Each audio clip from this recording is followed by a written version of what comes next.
Welcome to Confessions of a Parent Coach.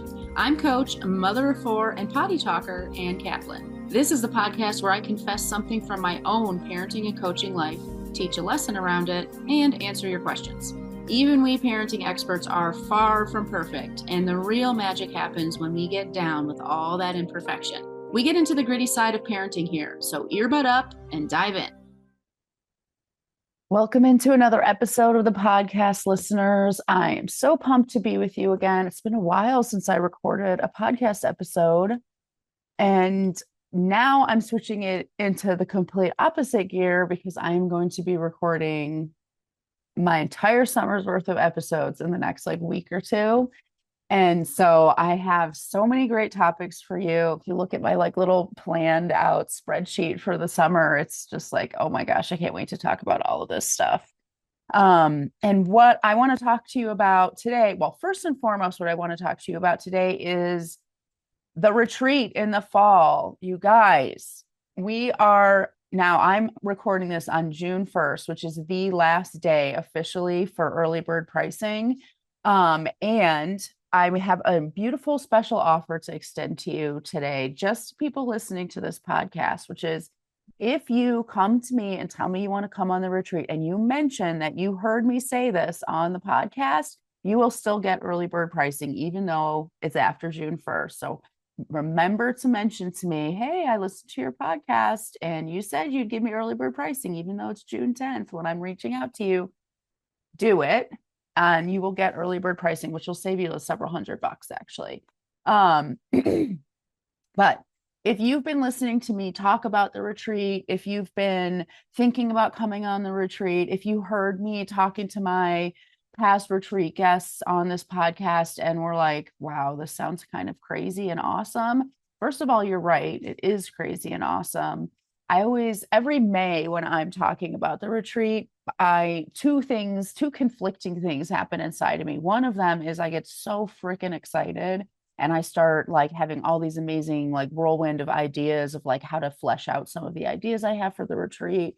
And I start nailing down different activities and stuff like that for the retreat. So I get super pumped up and I just get flooded also with just so much gratitude and I don't know, a feeling of almost magic that this is something I can do, that I get to give to people every year. And honestly, a little bit of giving myself some credit, that I've created something really beautiful. So I feel that, but I also feel sometimes during May, a sense of I don't know what the word is, confusion maybe, when people seem still to be on the fence about it. And it's easy for me to forget that if you haven't come on something like this before, it kind of can feel like a big leap.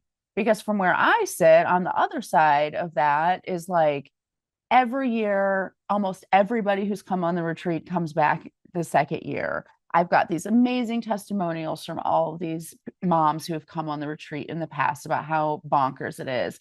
I talk to these women throughout the year after the retreat, and they tell me how all of the stuff that they've done on the retreat has made a big difference in their lives. I see these friendships continue after the retreat ends. I know that it's so amazing. And because I've been doing it for so many years, I get to witness it firsthand. So in my mind, it's this is a no-brainer.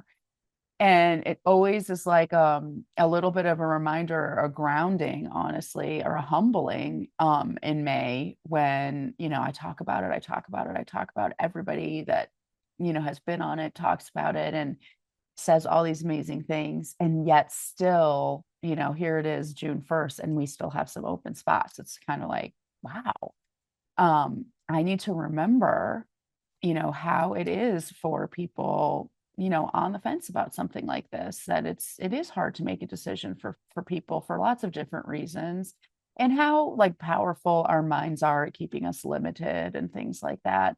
I just talked to a client a couple days ago who has come on the retreat before, and she knows how incredible it is. And it just so happens that right now in our private coaching work, we are doing a lot of the stuff that is planned for the retreat this fall. And, I said to her, I know that we've talked about this before, but I'm just going to bring it up again. tell me why you decided not to come, because this is like exactly what we're working on right now, and it just seems so perfect for you. And she's like, I know, I really want to come, and I just keep seeing all of your posts, but I'm on the fence about it and everything. And um and what she told me in our session was that she really felt like she couldn't afford it, even though I've talked to her like so many times about like, just tell me what your budget is, I'll make it happen for you. It's like so powerful how our minds kind of keep us in this place of like, that's for other people, it's not for you, and all of that stuff. So anyway, I've just been like steeped in all of this stuff this month of May, and now here it is June 1st. And it's just all this stuff swirling around in my mind about the beauty of the retreat, the magic of the retreat, the challenge that people feel in making it happen, the how often it happens where people tell me they can't afford the retreat before they even know how much it costs. They just assume they can't afford it, and all of these things. It's just so interesting how the mind works and everything. And I feel like every May it's just such a a stark reminder of the funny foibles of the human mind and everything like that. So all of that is to say, if you are thinking about coming on the retreat, if you mention today's podcast to me, if you mention that I extended this offer, you will still get early bird pricing, even though technically the day I'm recording this podcast episode is the day that early bird pricing ends.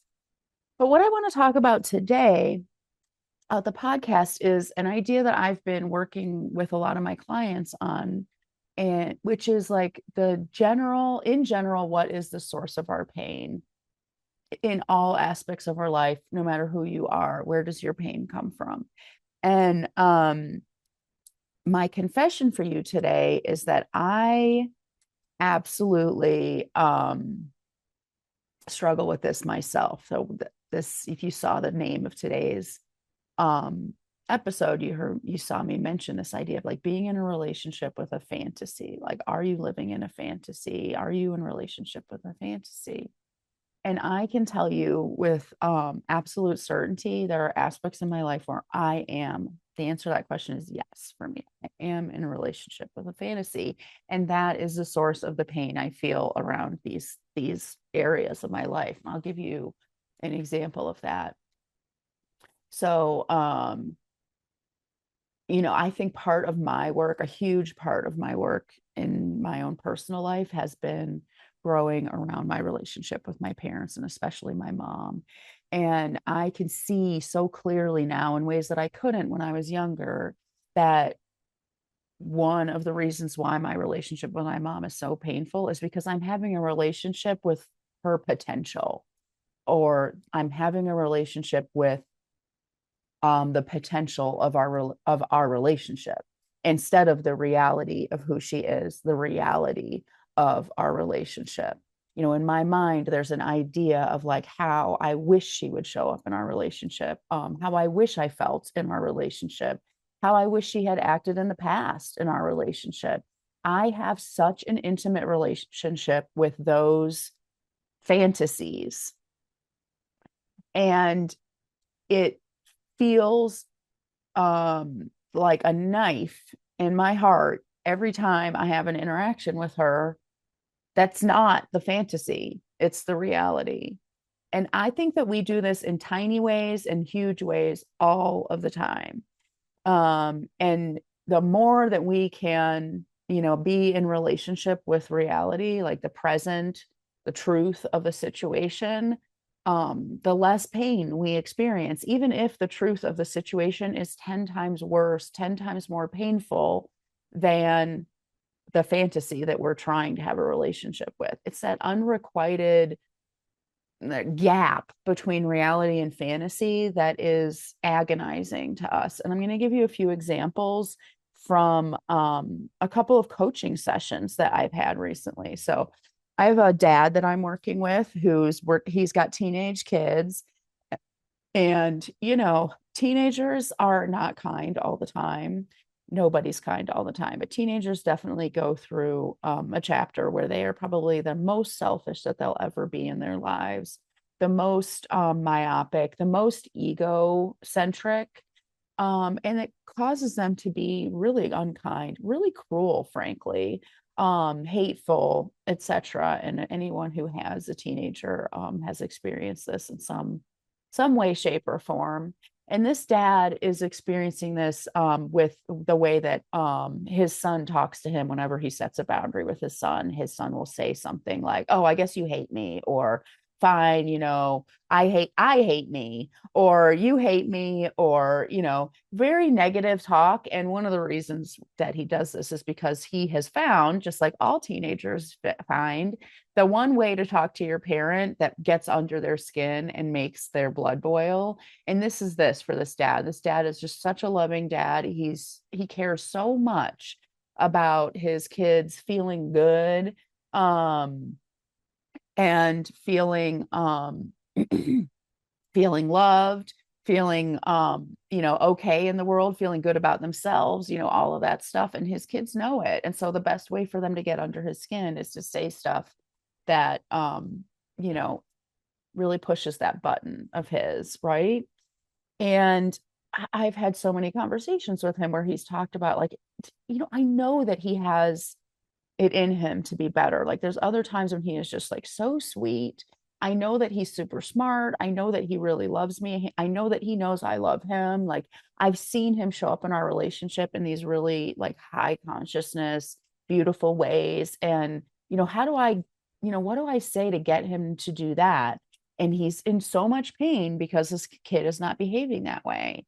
And a huge breakthrough happened for him when we started talking about this idea of being in a relationship with a fantasy. Like, if we buy, and here's where it gets a little like airy fairy, but bear with me. If we think about like the past, the present, and the future, I'm sure that if you're listening, if you're this far into this episode of the podcast, you have, heard other people say in the past, things like the present is all there is, the future is just wishful thinking. We have no idea. It's a fantasy, right? The past is over, so it's not real. It's done. It's a memory. The present is all there is. So if that's the case, then when this kid is being a jerk, that's the only version of him that is. The potential for him to be good or, nicer or kinder or whatever in the future, that's not reality. That's a possible potentiality, but it's not what's happening right now. It's not the present. And the memories of him being, this elevated version of himself in the past, those aren't real either. Those are just memories. What is real is this person right here in front of you. And in a crazy way, only accepting that this version of this person in front of you, I'm going to use the word Henry for this kid, there are no other Henrys. This like possible someday future Henry, not real. The Henry that he was a year ago or a week ago or 10 minutes ago, also not real. That's just a memory. There is no other Henry. This Henry in front of you is the only Henry. Is a game changer on like 3 different levels. First of all, how many times have you heard me talk about attunement? That's like one of the cornerstones of a great authoritative parenting is emotional attunement to our kids. Attunement literally means seeing the person in front of you, responding to, engaging with, all of that stuff with what is truly in front of you right now, without your own baggage, and definitely without like this future tripping thing or this past, grieving thing that's happening when we're thinking about, well, who could this kid be? I know he was this way in the past. I know he could be this way in the future, etc. That all of that stuff gets in the way of our attunement. When I'm able to look at this kid in front of me and say, this is the only Henry, there are no other Henrys, only the one in front of me, I am actually attuning to this child in a way that when the past and the future get in the way, I absolutely cannot. I'm blinded by my wishful thinking. I'm blinded by my relationship with a fantasy a relationship with a child who literally doesn't exist. Right now, the Henry in front of me is the only Henry that exists. And me getting upset with him because he's not a different Henry is literally me having a relationship with an imaginary Henry that is causing me pain. It's causing me pain because my imaginary Henry would never say, "You hate me," or "I hate you," or "I hate myself." My imaginary Henry would never speak to me rudely. My imaginary Henry would always listen to me when I, said it's time to get ready for school, or, dinner's on the table. My imaginary Henry would never say, "Oh, I don't feel like going to school today," or "Leave me alone," or "Stop bothering me," or "I hate you." And now I'm in a relationship with the imaginary Henry. I'm not in a relationship with the real, true Henry who just told me to go F myself and that I hate him and that he hates me too. That's the real Henry. And so that's the first way in which, like, having this idea of like there are no other Henrys. This is the only Henry that exists, is the one that's right in front of me. It helps with attunement. That's that first way. It also helps with the discipline side of parenting. So remember, authoritative parenting has that attunement piece, and it has that, leadership and boundary and discipline piece. Well, it becomes really easy for me to know how to respond to Henry when this is the only Henry there is. I don't need to have a conversation with Henry about, like, "Come on, Henry, yesterday you were so kind to me and now you're acting this way," or like, I don't need to be angry. I don't need to be angry or punitive or lash out at Henry because he's not an imaginary Henry that doesn't exist. I can just literally respond to Henry. And in this with this particular client, I actually have a pretty good rapport. And me, I have a potty mouth, and this guy and I we curse a lot in our sessions with each other. I'm like, "Listen, Henry's being a dick. That doesn't mean he's going to be a dick tomorrow. I totally know that he wasn't always a dick. There's many times where he wasn't a dick in the past, but right now the Henry in front of you is a dick. And that's the only Henry that's real. Right now, the Henry in front of you, the dick Henry, is the Henry that you are interacting with." And now when we think about, like, well, what's my discipline move? What's my response to this person in front of me, to Henry, this one and only Henry? Well, how do I respond when people treat me like this? When people act like dicks to me, what do I do? Well, I don't need to get upset about it. I don't need to try to make them not what they are or any of that stuff. All I have to do is say, "Wow, you're kind of being a dick right now. I don't like being around that," and walk away. "Oh, every time I try to wake you up and help you get ready for school, you are a dick to me. Cool. I won't do that anymore," right? Like, it's not rocket science. All of a sudden, our ability to respond to this kiddo becomes so clear. We're not responding to 16 different versions of this person, 15 of which are fake. We are responding to the one and only human being in front of us in this moment, in this present. I am present with you, Dick.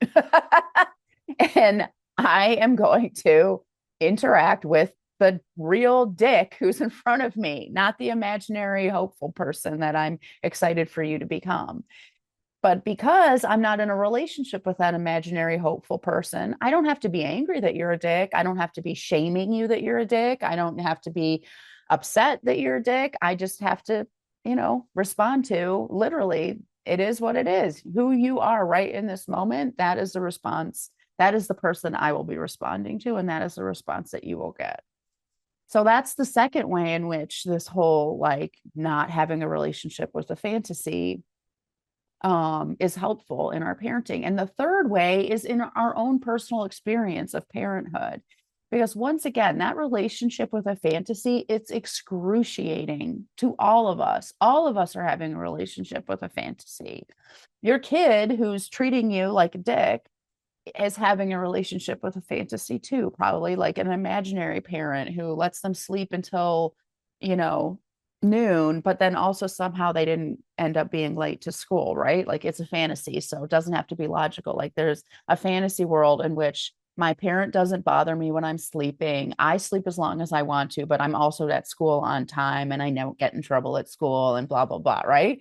Well, that's a really lovely fantasy, and reality is not like that. And that is a pain. It's a painful thing that causes people to lash out and be dicks to each other, right?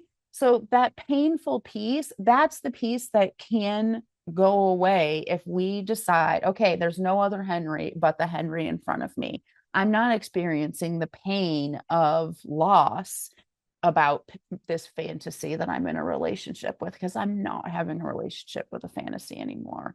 And the same thing would happen to me if I could, and I'm working on it, I promise, stop having a relationship with a fantasy mother. Like if I were able to just really be in relationship with the only mother I have, there are no other mothers, including the mother in front of me is not the mother I had when I was, 10 years old. Like that's a memory. It's not real. It's not the person in front of me. It becomes a lot easier, or it would become a lot easier for me to forgive her for the things that she did in the past, because they're not real. They're memories. The person in front of me is the person I'm dealing with. I don't need to bring 45 years of memories to this moment that I'm interacting with my mother about, what we're going to make for dinner. And same thing with, the fantasy of who she could become or what our relationship could be. If I could let that go and literally only respond to the 71-year-old woman in front of me who's having a conversation with me about what we're having for dinner, and there is no past and there is no future, it's just this moment between us. Holy mackerel, I would probably actually enjoy my relationship with my mother, and I'd feel great. So obviously, like I said, we're doing this in little and big ways all day long. This is a really big way that I'm doing this.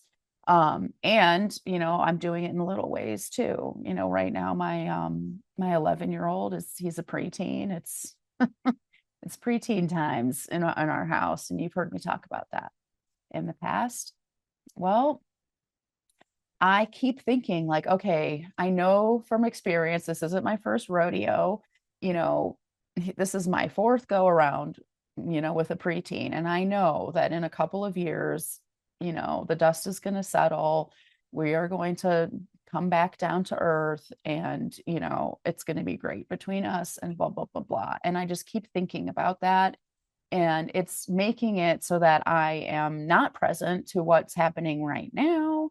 I'm frustrated with what's happening right now. I'm like wishing we could just like fast forward this part to get to the part where we're on the other side. This is going to be going on for a couple more years. And I need to really, be present to that and understand like the 11-year-old in front of me, that's the only one. He's not the 7-year-old he used to be, and he's not the 16-year-old he's going to become. He is the 11-year-old right in front of me right this minute. And 10 minutes from now, he could be a completely different 11-year-old. But right now, he's this, and this is what he needs from me. And I can respond that way. So we're doing this in little and big ways all the time. Like how many times oh gosh, this day would be so much better if it would just stop raining. Or, it was a great party, except for this one person didn't come, or whatever. We're literally feeling the pain of life not being the imaginary life that we are picturing, and giving up that relationship with fantasy allows us to form a rich, beautiful, and satisfied relationship with reality. So I wonder how that's landing with you. It's a kind of a weird concept that has been sort of fading in and out of clarity for me and my clients over the last few months. When we have like a concrete example, like this kid being a jerk in the morning when his dad wakes him up, it's like, oh, okay, I get it. There is no other kid. I don't need to sit here and talk about who he might be. I know exactly how to respond to him. And then it becomes more clear. But then there's other times, like when I think about my relationship with my mom, or like chronic arguments that I have with my husband and stuff like that, I can see it conceptually that I'm having a relationship with a fantasy. But it still feels more slippery with those bigger, maybe umbrella topics. So I would love to hear, how does this land with you? And is it maybe opening a new perspective for you like I said, like even as I'm talking about it, as I'm recording this podcast, it feels like it snaps in and out of focus for me. Oh, right. I'm like having an intimate relationship with nonsense. And no wonder I'm feeling this like stabbing pain in my heart, because that relationship in a weird way feels almost more real than the true thing that's happening in front of me. So this just popped in my head. It's almost like I'm cheating on my mom with a fantasy mom. Oh my gosh. Anyway, think about all of this stuff. Think about coming on the retreat. Remember that it is still available to you, and you can still get early bird pricing if you mention this podcast episode to me. And if you know someone you think, first of all, would vibe with the topic of today's episode, or you think would be a great fit for the retreat, forward this to them. They can mention it too. Anyone who listens to the podcast can mention it to me and get early bird pricing. All right, everyone, have a great rest of your week, and I will talk to you soon. Bye. The episode is over, but there's more waiting for you. You can grab my free workbook, Getting Kids to Listen the First Time, that walks you through the fundamental principles I teach all of my clients and applies them to this very universal parenting challenge. So if you're sick of repeating yourself all day long, or just want to learn more about my style, you'll definitely want to go to bit.ly/kidswholisten. And if you're ready to work with me, let's meet. Set up a free call at bit.ly/KaplanCall, and let's create an action plan that gets you exactly where you want to go. And of course, links to all this goodness are in the show notes. Thanks for joining, and I'll see you next time.